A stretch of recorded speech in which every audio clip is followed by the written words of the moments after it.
Hello, everyone.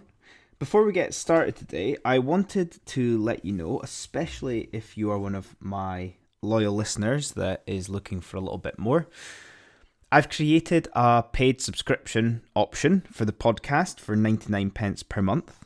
On top of this being ad-free and just purely being the essence of the episodes, I will be doing bonus episodes, some personal update episodes, and we'll also include any information, invites into any virtual workshops or online things that I do in the future.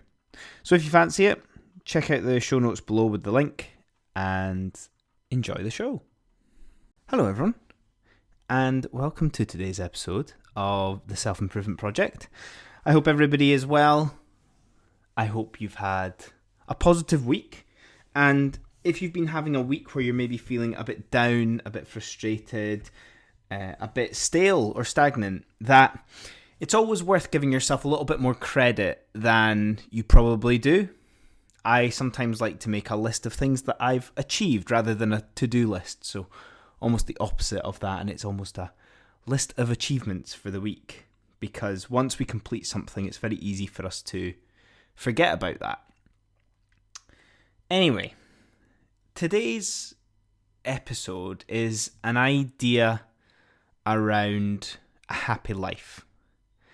I've called it a recipe for a happy life, and we're going to use the metaphor of having some ingredients that might be on your list for the recipe. And we're not going to get into the method or anything like that. That's up to you to conjure up. However, part of this episode is going to be around debunking the idea of a one-size-fits-all for happiness. I would probably say in the last decade or so, happiness has definitely become a bit of a trendy topic. Something that people feel they are perhaps even an expert on. But as we know, a lot of even the happiest people can be unhappy sometimes. However, I want to discuss what happiness is for you. What are your ingredients for your happy life? And I want you to think really specifically here about yourself. It might be worth, from a starting point, to take recommendations of things that are attributed to being more happy.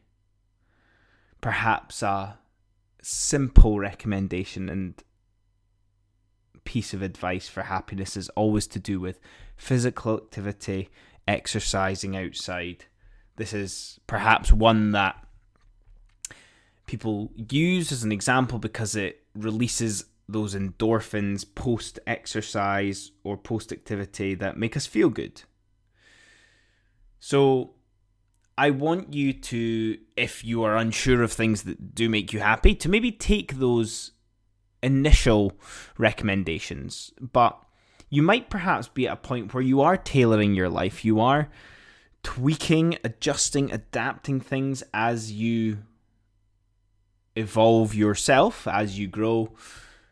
And I like to think that this becomes a lot more specific to ourselves and our lifestyle design evolution. Some other things to consider during this will be things such as what's missing, what have you not tried, or even what might be out of balance, and some other things that might contribute to this as well. So, let's get stuck in to a recipe for a happy life. Now, let's start from you today. Rate yourself out of 10 happiness wise. You could take the bird's eye view, the taking a step back perspective of your whole life, or you could just look at today. What mood are you in today? How do you feel based on things that have happened today or that maybe you have lined up for the day ahead. Now, something that always ends up happening, regardless of how rich, successful, and pleasure that's in your life, or on the other end, how tough life can be, etc., we sometimes calibrate to that 7 out of 10. That's where we usually end up. Most of the time, life is a 7 out of 10. Because if you're driving Lamborghinis and getting private flights like all these celebrities do, there must be an element of that becoming familiar to them. So it's not 10 out of 10 when they do it because they get used to it, which is quite sad. But that will become a 7 out of 10. But also, when you maybe have a meal or something that's pleasurable to you initially, or the first few times you do it, or if you haven't had it for a long time, it will be 10 out of 10. But after a while, it'll come back down to that 7 out of 10.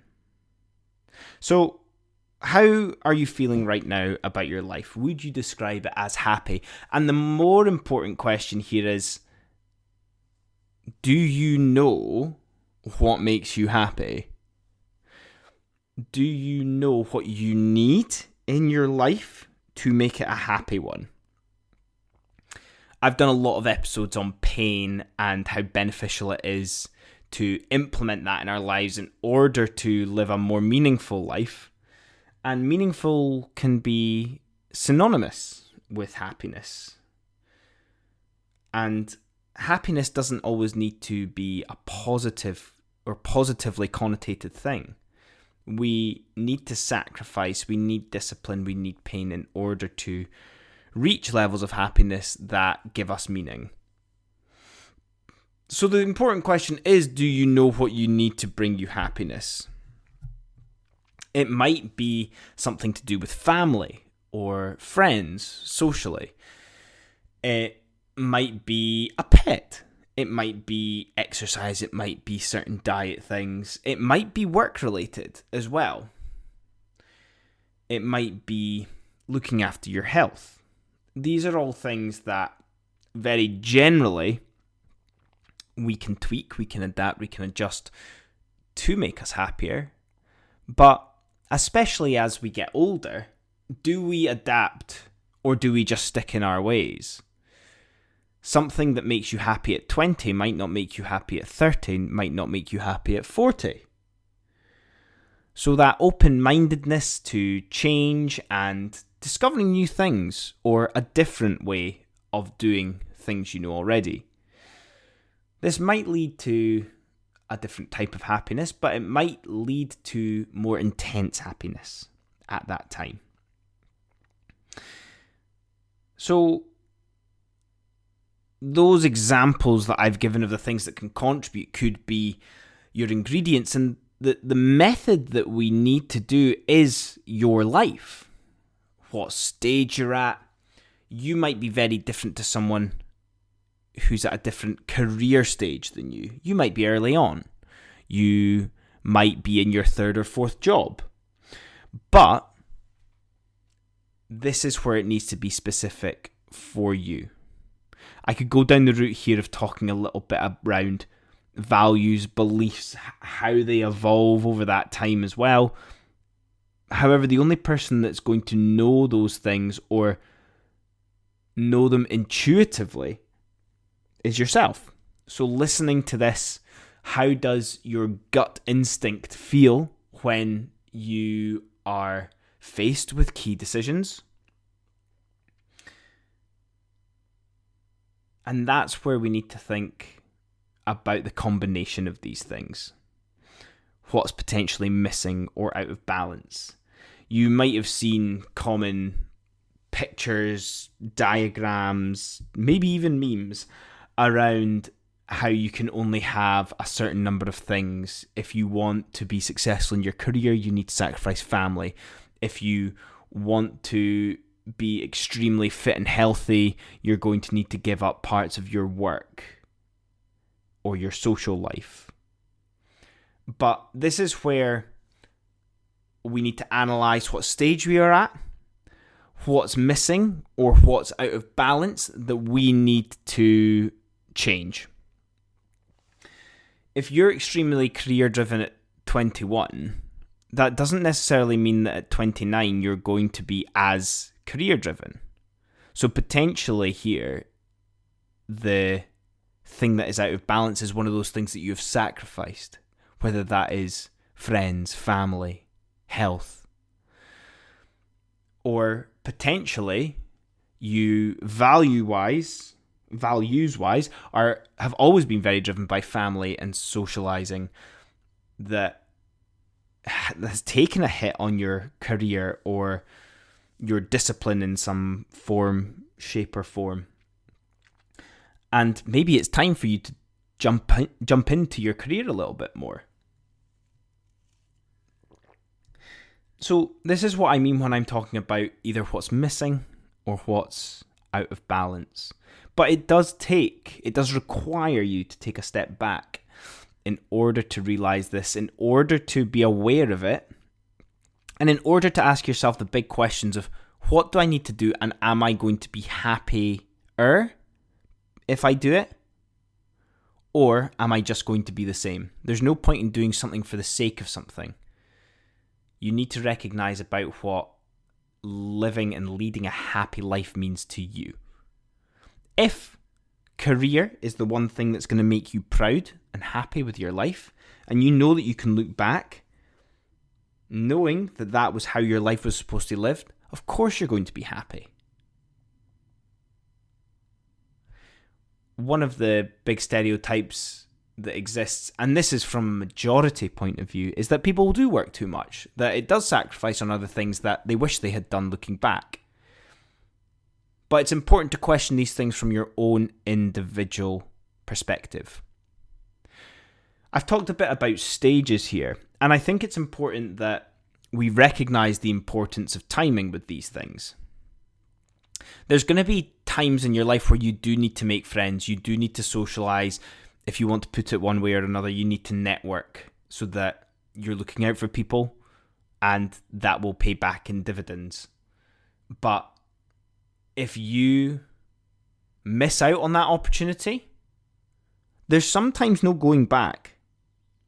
If you don't hone in on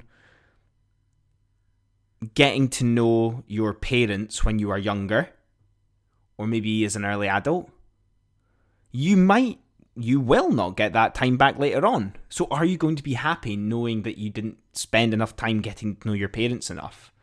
Apologies if that's a bit of an extreme example, but it's a profound example that emphasizes the importance of timing with some of these things. Health. The body's an amazing thing. Health can be reversed miraculously sometimes. However, years of abusing your body health-wise, the most obvious one here is through diet being bad, through not exercising, and probably working too much in a stressful environment. There probably will be a bit of an extreme example that will require you to alter your lifestyle in order to continue to live healthily. However, what if that opportunity doesn't come, or it's something more serious? You're not going to get that time back. So recognizing what makes you happy at that time is so important. And lastly, that leads me down the road of looking at two really important ingredients for how we utilize this method for our recipe. And that is experimenting and utilizing our experience. So experimenting is important so that we can realize what's right for us. It's very easy to get caught up in trends that the majority follow. If there's one thing that I'm learning as I get older, it is that so many things are told to us that we need to be compliant with that don't suit us. experimenting with different things is so important to work out and listen to our bodies and our minds. At the moment, there's a lot of meditation is the best thing in the world, but it might not work for you. Meditation is becoming a trend because it's been, in the West, it's not as profound as it is in the East. So it's almost new to people. It's almost like it's getting unlocked to an extent. So it might be right for you, and it might be something that you find that's incredible, but it might also not be. So there's no point in trying to persist with something that doesn't work for you or doesn't land with you. It's the same with diet. Up until a few years ago, I had never thought of trying something like keto or fasting. But these things are things that I've experimented with, and I like some of them, and I don't like some of them. But I've gone through that experimentation of what might work for me. And then there's experience. Going through these experiences, seeing how they make us feel. Do they make us happier? Do they not? Reflecting upon those experiences and raising our awareness around them, providing perspective to others. People like hearing about experiences. People like to hear how you got on with it to see if it would suit them as well. So reflecting upon any experiences you have is just as important as going through that experimentation. If you go through the experiment and don't reflect upon anything, there's no point in doing it, essentially. You won't know the effect or the impact that has on you. So does it make you happier is the really, really important question here. And that's us for just now. These are my surface level, my initial thoughts around a recipe for a happy life, looking at all the different facets and ingredients that exist within our life, our career, our family, our friends, our health, our exercise, even wealth on top of jobs and things like that as well, lifestyle design. But the method is up to you. The things that are missing that we need to add, we maybe even need to season our life. And looking at those things that are maybe out of balance, understanding that timing is key, and looking at the importance of experimenting and the importance of our experience to that as well. So, as always, I hope you enjoyed that, and thank you very much for listening, and I will see you all next time. Cheers. Hey guys, me again. I hope you enjoyed that episode, and if you're not ready for the Becoming Unstuck in 30 Days self-led course quite yet, why don't you try my free ebook I created? 5 simple steps to improve yourself and your life. I made this during the very first lockdown of the pandemic in the early days of the self-improvement project. It's a quick go-to when you're feeling unsure what to work on when improving yourself or your lifestyle. And the great starting point if you're trying to figure out how to live a more fulfilling and simple life. The link for this will be in the show notes for you. Have a good one.